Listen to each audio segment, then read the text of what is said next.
semangat, ikhlas dan pasrah.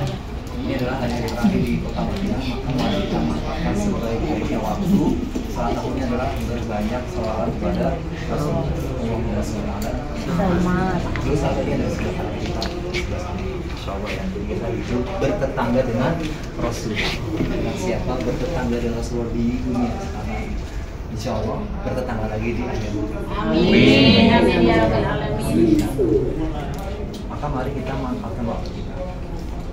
Saya informasikan yang pertama bahwa besok hari Sabtu kita akan menuju ke puncak kegiatan kita, yaitu melaksanakan umroh. Nanti detailnya, check-outnya dan sebagainya nanti akan diinformasikan setelah acara ini. Kita fokus yang pertama kepada review manasik umroh. Kenapa disebut review? Karena Bapak Ibu pasti sudah mengikutinya di daerah masing-masing. Ada yang di Tegal, ada yang di Bekasi, ada yang di Jambi, ada juga yang di Jambi. Mana yang Jambi? Jambi. Oh iya, ada yang di Jambi, ada juga yang di Ambon belakang ya. Di Bekasi, di Bogor, Tangerang, dan di Karawang dan di mana-mana seluruh Indonesia. Kita langsung masuk pada materinya bahwa umroh itu adalah meramaikan Baitullah, datang ke sana, melaksanakan rukun-rukunnya hingga selesai, disebut dengan umroh. Kenapa ada umrohnya 9 hari? Ada juga yang umrohnya cuma 5 hari. Kalau 5 hari berarti tidak ke Madinah, tapi langsung ke Mekah. Ada nggak? Ada saja. Perjalanannya sehari, pulang pergi 2 hari, 3 harinya di kota suci Mekah. Sekarang Bapak Ibu sudah pengalaman di Madinah seperti ini, nanti bisa umroh lagi. Amin ya Rabbal Alamin. Sepuluh. Dua itu 10.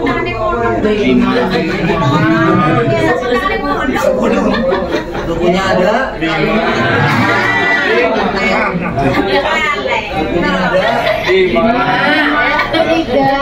Namanya review ulangan kayak anak sekolah sudah belajar, nanti dites evaluasi. Ternyata ilmunya ada 5.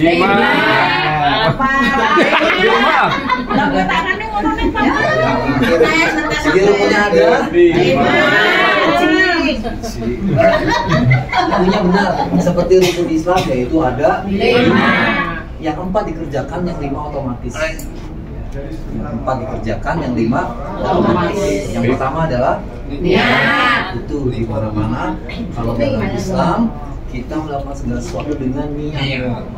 Begitu pula dengan umroh kita, hukum pertamanya yaitu niat dalam keadaan berihram. Jadi niatnya harus pakai ihram. Pakai ihram dulu baru niat. Niat dalam keadaan berihram. Setelah itu kita menuju ke Masjidil Haram untuk melaksanakan rukun yang kedua. Yang kedua apa? Tawaf. Betul. Tawaf mengitari Ka'bah sebanyak 7 kali. 7 kali.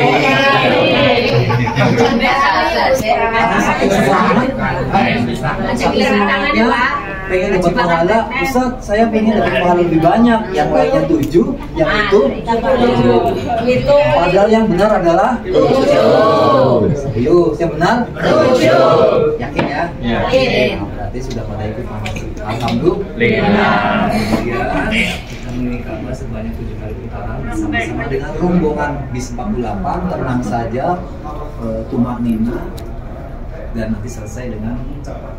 Amin. Amin. Yang ketiga, setelah dari tawaf kita geser sedikit, yaitu melaksanakan sa'i. Sa'i putarannya ada 7 semua. 7. Kayak ini 7, tapi ngomongnya mau 6 gitu ya. Tapi teruji, ternyata manasik diikuti dengan baik dan sa'i kita sibukkan bersama-sama sebanyak 7. Pas ya, alhamdulillah. Setelah itu sa'i, sa'i itu putarannya berbeda dengan tawaf berputar ya. Apa namanya, berlawanan dengan arah jauh jam. Kalau sa'i itu setengah lingkaran sepertinya. 1, balik lagi 2. Jadi hitungnya begitu. Nah, 1 itu namanya Tosai dari Bukit Sofa sampai Marwah dihitung 1. Balik lagi ke Marwah dihitung 1 lagi. Sama satu itu satu ya. Satu.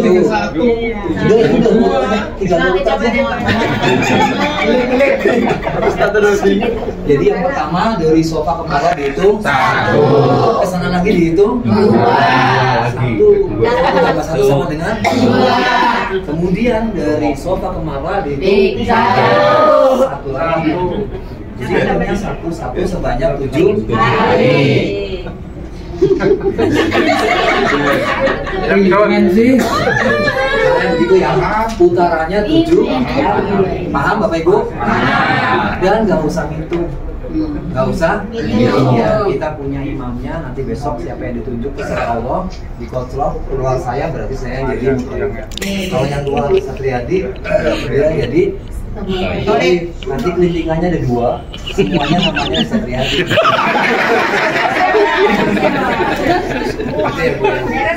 Pokoknya tugasnya imam itu yang itu. Nggak usah protes juga. Ini tadi udah 5 dong. Nggak usah protes. Kenapa? Itulah dalam Islam kita punya pemimpin mematuhi. Insya Allah benar. Alhamdulillah. Kemudian yang terakhir yang dilakukan yaitu rukun keempat. Yang keempat apa Bu? Tahalul sih.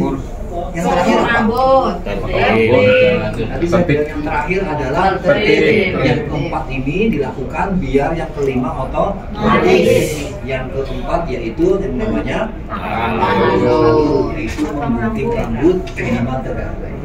Klik. Hati-hati bapak-bapak yang membantu istrinya bertahalul. Ada kuping, ada rambut yang dipotong apa?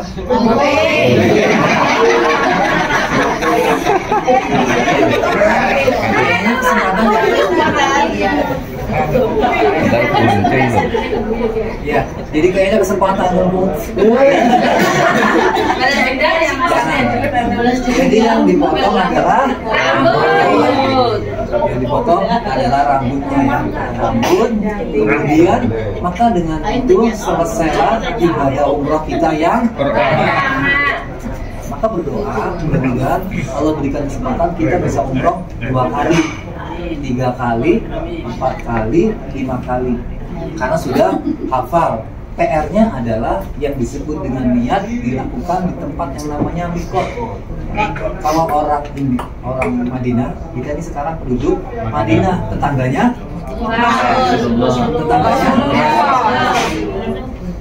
Kalau bertetangga dengan Rasulullah, hati-hati bergaulnya.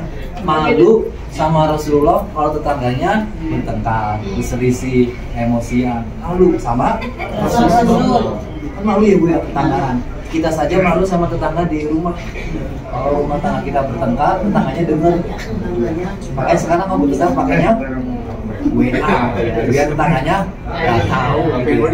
Tapi WA-nya diblokir, jadi sama aja nggak bisa bertengkar. Dan usah selisih. Kalau ada masalah, kalau ada ujian dari Allah, kita bilang apa Bu? Itu diterapkan dalam kehidupan sehari sampai kita mati. Bukan sekedar umroh saja. Suaminya apa Bu? Suaminya jengkelin misalnya. Ya Bu, suaminya jengkelin nggak Bu?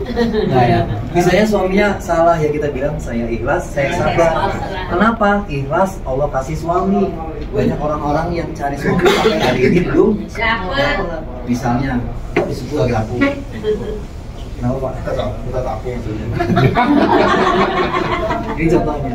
Kemudian dalam gua juga sama. Kalau ada masalah dengan teman sekamar, kalau ada masalah dengan saya ustaznya misalnya, atau siapapun yang pertama adalah udah ikhlas, sabar saja. Kenapa? Biar dapat pahala. Soalnya kalau kita mengikuti ujian dari Allah, pilihannya 2, lulus dan tidak lulus. Ya, kalau lulus dapat pahala, kalau nggak lulus, nah ini yang bermasalah. Misalnya dicubit sama orang, kita tinggal bilang, saya ikhlas, saya sabar. Gak apa-apa, dicubit doang gitu kan, nggak diapa-apain. Nanti lama-lama juga cubitannya hilang. Tapi kalau dirasakan terus sampai rumah, sampai Indonesia, cubitannya masih kerasa, padahal sudah berlalu berhari-hari. Makanya perlulah yang disebut dengan ilmu saya ikhlas. Apalagi di umroh kita yang nggak kenal belum. Ya, jadi nanti dicek lagi, di restart kalau handphone, kalau komputer di restart, artinya kita juga sama bisa merestart, diingatkan lagi apa kesalahan orang lain, kan paling gampang gitu ya, kesalahan orang lain gampang, kesalahan kita nggak nampak.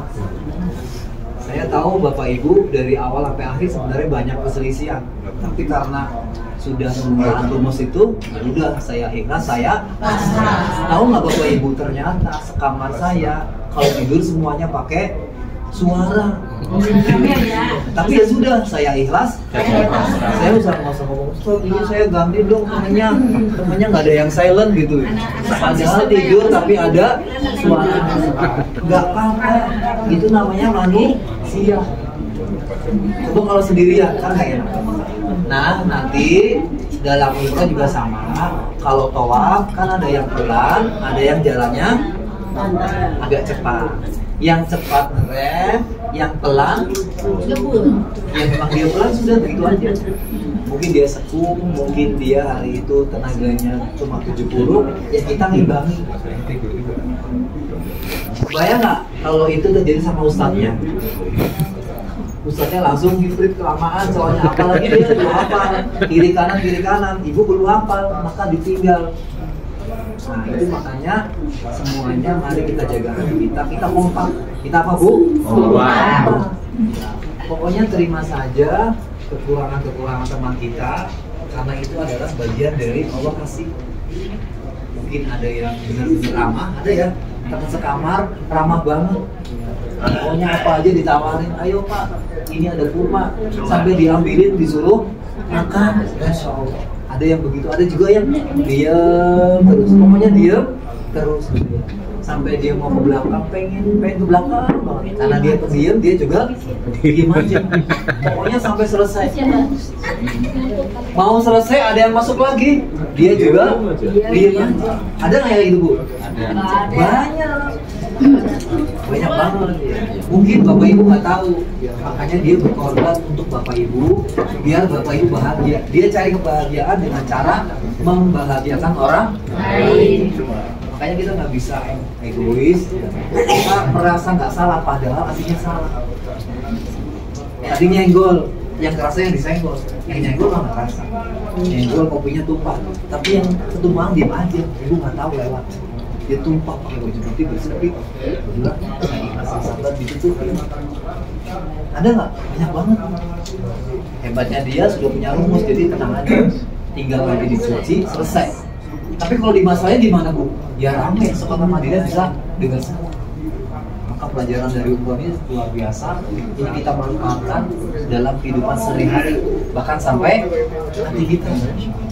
Kalau hari ini Bapak Ibu ada yang umroh sendiri, maka kita sudah duluan umroh, berarti terhadap suami kita, terhadap istri kita dulu sudah tahu saya ikhlas, saya pasrah. Nanti kalau di rumah ketemu istrinya tidak sesuai harapan, ingat kalimat ini. Misalnya saya pulang, saya ingin ketemu dengan istri yang cantik gitu ya, begitu dibuka pintu, istrinya nggak cantik misalnya, apa kalimatnya?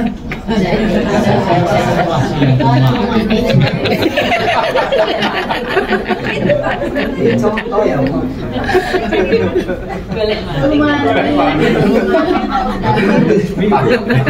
Ini serius ya Bu. Ini serius. Ada rekamannya soalnya. Di sini dikirim istri. Kita ulangi, yang pertama ada 5 ya. Yang pertama adalah niat yang paling sederhana, pakai lafaz boleh, enggak juga apa-apa. Yang penting ya jangan dibalik-balik, lisannya ngomong tapi hatinya juga ngomong lain. Bisa nggak Bu? Bisa banget. Bapak Ibu tahu nggak saya lagi ngomong apa hatinya? Ya yang tahu kan kita ya Bu ya. Mungkin saya ngomongin saya lagi nerangin, Bapak ini ngomong terus gitu. Iya, saya ngomong tapi hatinya juga ngomong. Keren nggak Bu? Itu Allah kasih keren gitu. Cabang. Makanya kalau bisa sinkron atau ditambah penguatan. Lisannya ngomong, hatinya harus lebih ngomong. kita berangkat saya minta ketok hatinya. Coba kita ketok Bu. Bismillahirrahmanirrahim. Ya Allah, Ya Allah, saya siap saya siap datang datang ke kota suci Mekah ke kota suci Mekah melaksanakan umroh untukku, untukmu, untukmu, ridho ya Allah. ya Allah. Itu jadi ajak bicara hatinya. Karena hati itu bagian dari kita, jiwa, hati, yaitu ruh, jiwa, ruh dan otak itu. Ya Allah, ada 3 Bu. Jiwa, ruh, dan hati. Yang paling besar pengaruhnya adalah ruh, jiwa itu. Yang paling Bapak. betapa kita punya Sini, Pak. saudara usianya 84 tahun, ya kan? Ibu, Kalau secara ibu majuan Bu, lemah, majuan kursinya. tapi karena Kursinya hatinya majuan. kuat, ruhnya kuat, semangat datang ke sini. Maka mestinya Bapak Ibu yang masih remaja, lebih muda, lebih semangat. Yang kedua kita akan membahas salah satunya adalah larangan-larangan ihram. Kalau sudah pakai ihram, sudah niat, niatnya bagaimana Bu yang paling sederhana? Bismillahirrahmanirrahim. Labbaik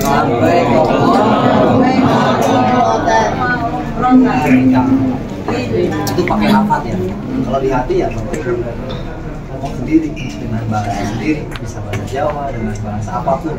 Yang paling penting itu niat, hatinya tahu maksudnya. Dengan bilang labbaik artinya jari Ustaz, artinya katanya Ustaz kayak gitu. Nah itu salah. Yang benar adalah saya niat umroh karenamu ya Allah. Saya niat datang ke sini melaksanakan umroh itu di dalam hati. Jadi kita main hati. Kalau perlu niatnya diem semua, boleh nggak? Boleh. Cuma Ustadznya takut, ini orang sudah niat atau belum? Makanya Ustadznya biasanya meminta Bapak Ibu selain di hati ditambahkan dengan lisan.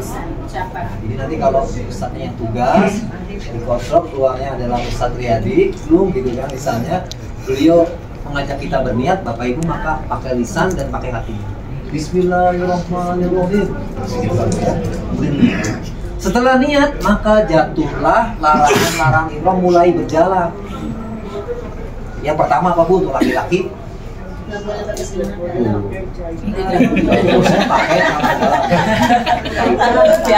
Pakai jadi lagi ihram terus pakai celana dalam.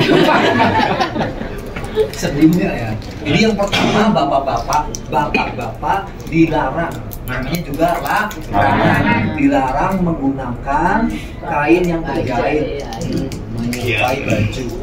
Sebenarnya ihram juga ditenun, tapi bukan baju. Misalnya tadi pakaian dalam, tidak harus pakaian dalam, kaos dalam juga boleh, atau yang lainnya itu adalah bagian dari yang dilarang. Kemudian apalagi Bu, menggunakan sepatu menutupi mata kaki. Ada mata kaki. Kaki mana Bu?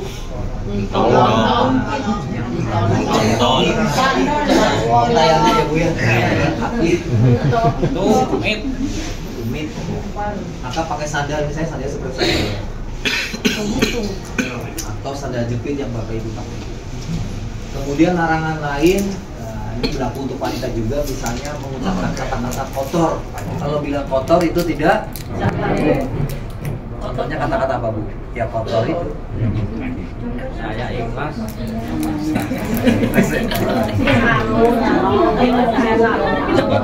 Kemudian menikah nggak boleh. Menikahkan juga nggak boleh. Berburu, kemudian yang lainnya berlaku bersama-sama, yaitu memakai wangi-wangian. Dalam pikiran kita, kalau setelah makan kita ambil tisu. Ya, setelah makan ngapain Bu? Ambil tisu. Iya, itu pikiran kita dan dilakukan. Ada yang lain, lakukannya adalah dengan cara yang lain.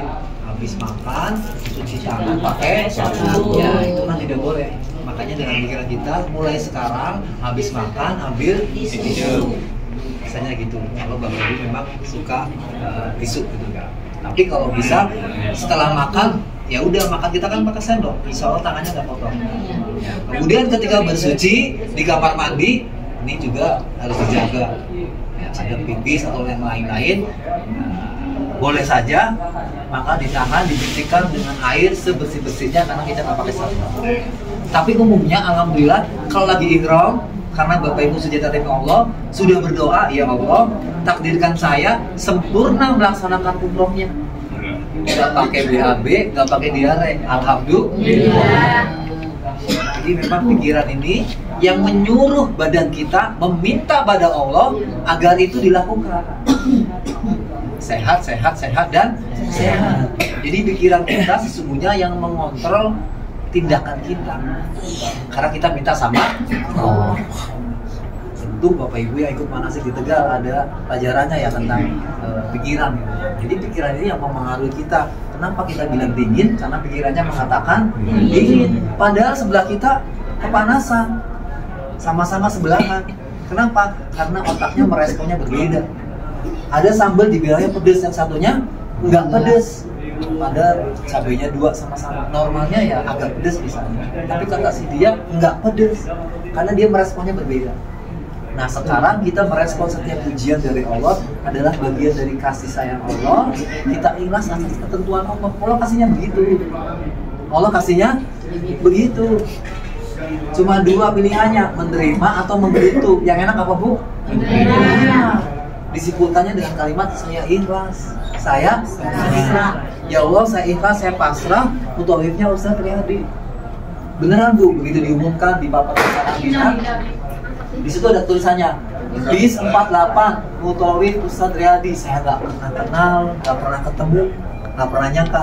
Saya cuma bilang sama guru saya ikhlas, saya pasrah. Mutawifnya beliau.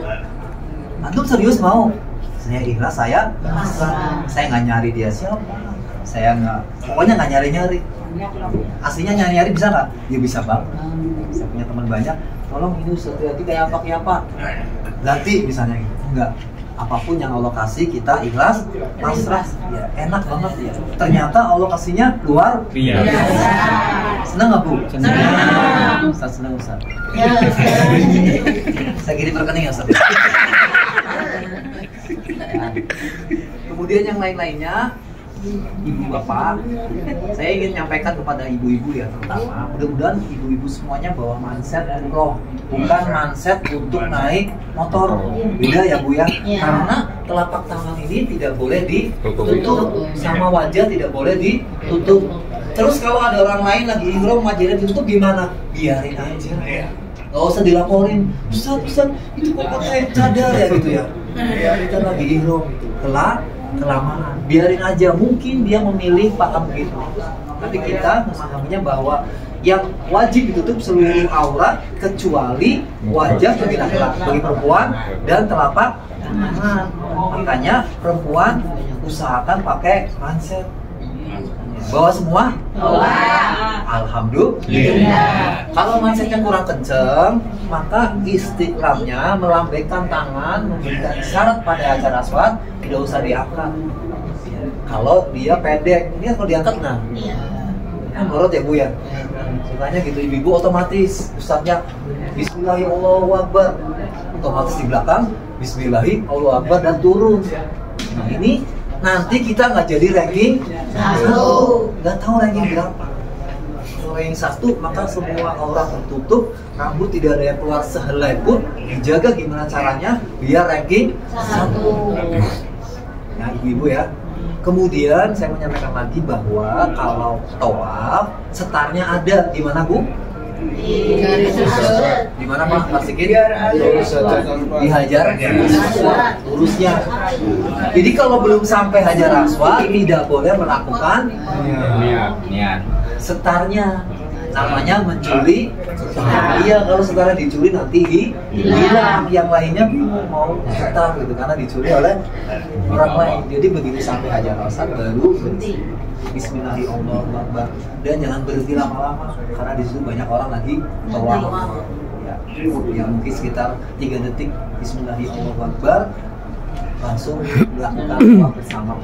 Yang di belakang nungguin, kita masih jauh. Kita kan rombongannya ada 40 8, mungkin sekitar 10-15 meter memanjang ke belakang. Ya, jadi yang di belakang saya insya Allah ada di depan Ustadz, tadi sudah dilinting ya, dibuka, ternyata yang jadi petugasnya adalah Ustadz. Ya, saya di belakang, saya nyapu. Sampai kita mengucapkan Bismillahirrahmanirrahim. Bacaannya bagaimana? Kalau yang dekat dengan Ustadz, ikuti Ustadznya. Kalau yang jauh bagaimana? Kalau yang jauh baca sendiri.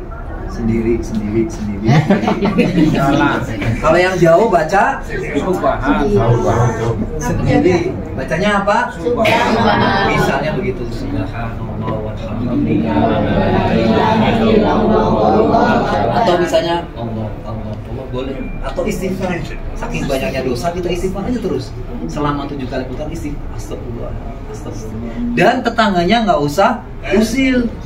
Pak, istighfar sih Pak, Bapak banyak dosa ya. Biarin aja, kita khusyuk dengan kita, tapi peduli dengan temannya, maksudnya adalah pedulinya dalam rangka mendukung kekhusyukan, bukan sebaliknya. Ini sering banget, terutama orang mana Bu? Orang sana gitu ya, orang sini juga insya Allah beda ya, alhamdulillah. Jadi kalau di belakang biasanya kan Ustadz menghadap ke depan, dia nanti memang menggunakan metode tertentu, masya Allah, suaranya bisa ke belakang. Tapi mungkin yang paling belakang banget kurang jelas. Robana, atina, bidunya, sana. Dengar di sana, bidunya dan ana, gak langsung itu. Jadi kita doa minta dimasukkan surga harusnya, tapi kan dengarnya anak, ya Allah masukkan ke neraka. Padahal kita doanya di mana Bu?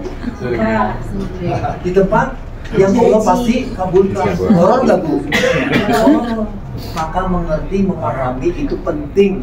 Daripada kita salah, penting kita doa sendiri. Doanya gimana? Sendiri. Allah, ya Allah, atau apapun. Diam juga boleh, tapi eman-eman, sayang. Kenapa? Setiap ucapan kita, zikir kita, insya Allah mendapatkan pahala kebaikan 100.000 kali.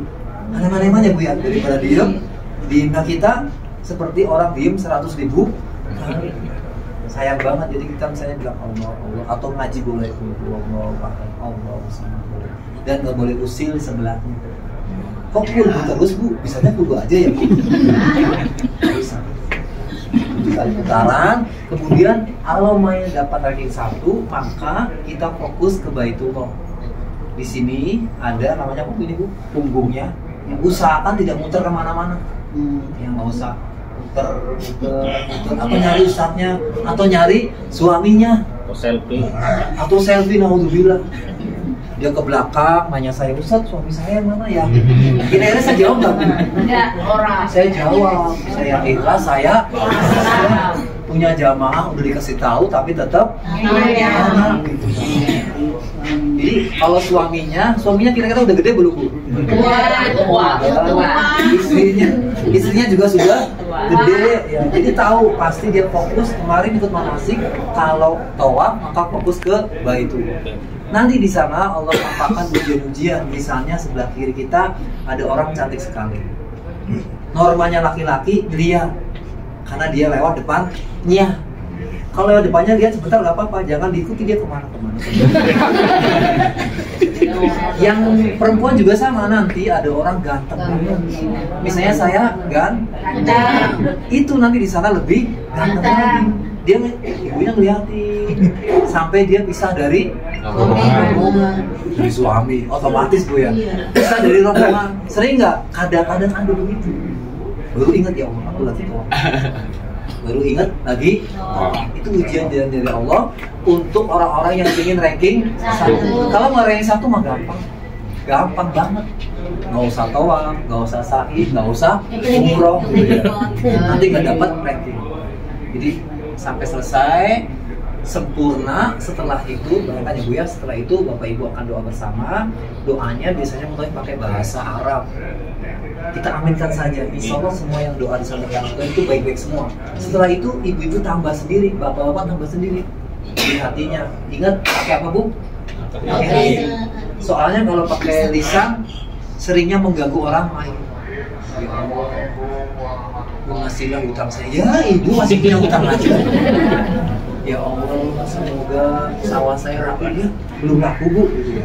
Kalau pakai suara, maka untuk hal-hal dunia yang seperti itu ibu kecilkan, bapak kecilkan, atau kalau perlu nggak usah pakai suara, pakai kode.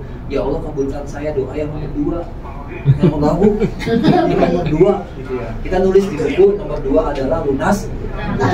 Ya Allah kabulkan saya doa yang nomor 9 gitu ya. Kenapa? Karena saya ada acara di nomor 10 gitu ya. Yang tahu hanya kita sama Allah. Yang sebelah nanya nomor 10 apa? Jadi kalau nanti doa-doa dunia usahakan keluar saja. Terus ibu kita, bapak kita sendiri masing-masing fokus dengan doa kita. Kalau dengan sesuatu dengan tetangga begitu, udah kita ikutin, amin, amin, amin, amin, ikut aminin. Saudara, jangan ditanya utangnya berapa. Saya juga punya utang, akhirnya curhat. doa. Ya, setelah itu nanti minum air zam-zam. Minum air zam-zam juga doanya rata-rata sama, minta rezeki, minta ilmu, minta sehat. Tambahkan yang lain juga, boleh nggak? Boleh banget. Yang penting masih dalam waktu yang sama. Jangan kita doa lama-lama, yang lainnya sudah jarang. Di doa, sekarang nanti disusun lagi doanya. Kalau mau minum zam-zam, siapin doanya. Dan diem-diem saja, nggak usah keras-keras. Karena saya yakin di antara kita sering doanya itu mengandung dunia-dunia. Gak bisa enggak, karena kita memang hidup di dunia. Ya. Kemudian kita minum air zam-zam, setelah itu sahih, sunahnya ditutup rapat, laki-laki ya, apa namanya, semuanya ditutup rapat, kecuali kalau lagi tawaf dibuka. Kiri apa kanan ya Ustaz? Kanan. Aja ya, lihat aja. Itu ada pertanyaan ibu-ibu dan bapak mengenai umrohnya dulu. Tawafnya berapa hari? Ustaz? Dari Berapa jam berapa? kali? Tawafnya Mas? Kenapa? Dari jam berapa? Oh dari jam berapa ya? Ini kalau bisa dimasukin ya, pokoknya gimana caranya ibu hafal gitu ya. Masukin bismillahirrahmanirrahim, aman, ini suka tarik-tarik. Biar kayak satu, nah biar ketarik gimana caranya. Tapi kalau memang kayaknya nggak bisa ya udah, istilahnya di sini-sini. Kenapa? Karena nggak ngaruh. Rukun yang mana? Masih ingat? Hanya satu, yaitu tawaf. Kalau tawaf wajib suci, punya wudhu. Kalau makan batalin wudhu atau tidak? Kira-kira? Tidak. Kalau lagi sholat makan batal nggak? Kalau sholat pakai sarung boleh nggak? Mungkin yang terjadi apa? Kita tinggal minta.